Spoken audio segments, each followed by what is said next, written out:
So once we have collected CO2, it actually turns into a waste disposal or a garbage problem.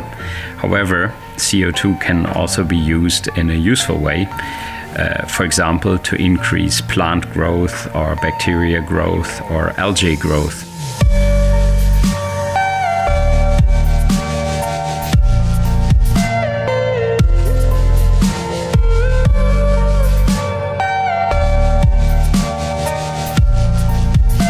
In Holland, there is actually a project where Shell is extracting CO2 from the refinery and pumping the CO2 into greenhouses to speed up the growth of the plants.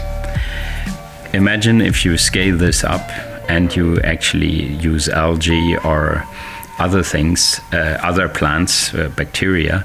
You could create biofuels from the captured CO2. You can create food from the CO2, maybe even in areas where there's a lack of food. And ultimately, instead of consuming the CO2, which in effect basically gives you a zero sum, you could also use it as fertilizer, thereby further extracting more CO2 because you will grow more plants in this area where you use it to make into fertilizer. There's also chemical reactions which can bind the CO2 permanently. For example, there is a reaction called Bosch reaction.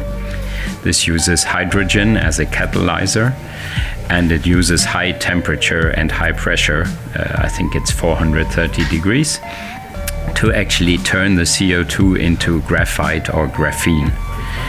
Now, graphite and graphene are some of the future materials which are very promising, both to make, for example, water filters or even other nanomaterials.